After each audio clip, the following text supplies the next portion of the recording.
Gue tiap masuk website disuruh accept cookies, tapi gue kagak pernah ngerti gunanya tuh apaan. Oke, gini, ini kita mode papan tulis dulu ya. Oke, jadi pada dasarnya kegunaan sebuah cookie itu hanya untuk nge-store data dan biasanya dalam bentuk teks ya, kepingan-kepingan kecil teks kayak gitu. Terus tapi bedanya apa? Oke, dengan tempat penyimpanan data lainnya di browser. Biasanya sebuah website itu kan pasti punya sebuah server gitu ya. Kalau data yang disimpan di dalam si cookie ini, kayak setiap request yang kita lakukan ke server itu datanya akan ke bawah kayak gitu. Walaupun mungkin ada batasan-batasan tertentu ya. Nah, data ini nanti kita bisa gunakan untuk berbagai macam implementasi. Gue nggak bisa sebutin satu persatu karena pasti implementasinya tuh banyak banget. Gue akan sebutin yang gue familiar aja. Yang pertama, untuk authentication. Misalkan kayak untuk tahu ini yang lagi login tuh siapa usernya gitu kan. Lalu, yang kedua, misalkan untuk fitur. Fitur kayak gimana tuh? Kayak misalkan kalau lu visit websitenya H&M gitu, lu beli baju gitu ya di e-commerce mereka. Kayak mereka tuh punya fitur cart yang bisa kita gunakan tanpa harus login. Dan ini fungsinya berjalan berkat penggunaan cookies. Lalu selain fitur apa lagi?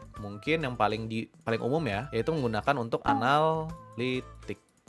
Kayak misalkan untuk nge-track behavior user di dalam website ini seperti apa. Atau mungkin lu integrasikan dengan tools seperti Google Analytics. Atau mungkin yang paling terakhir itu kayak link affiliate. Kayak link affiliator, kayak misalkan lu ngelihat sebuah produk di YouTube gitu kan lagi di-review sama konten kreator. Nah, kalau lu klik linknya, itu dia akan ngebawa lu ke sebuah website, Tokopedia misalkan gitu ya. Terus nanti dia menggunakan cookies untuk ngedetermine gitu, untuk ngecek. Nanti kalau lu revisit lagi produk ini, lu tetap bisa ketahuan bahwa lu beli produk ini karena ngeklik link afiliator tertentu. Terus nanti insentifnya kan dikasih sama si platformnya kayak gitu. Jadi sebenarnya banyak banget ya implementasi yang bisa kita lakukan menggunakan cookies. Pada dasarnya tapi dia itu kegunaannya hanya untuk nge-store data dan data ini dikirimkan ke server untuk setiap request. Implementasinya kayak gimana itu terserah ke pemilik aplikasinya. Terus gue kalau nge-reject cookies atau ngehapus cookies dalam browser, apa efeknya? Sebenarnya nggak masalah gitu, tapi kembali lagi ke pembuat websitenya. Kalau mereka menggunakan cookies untuk fitur-fitur seperti ini, konsekuensinya adalah lo mungkin tidak bisa menggunakan fitur-fitur ini dengan seharusnya. Karena apa? Karena data yang disimpan dalam browser lo itu kan akan terhapus atau nggak akan ke-track sama sekali yang harusnya digunakan untuk ya fitur-fitur seperti ini.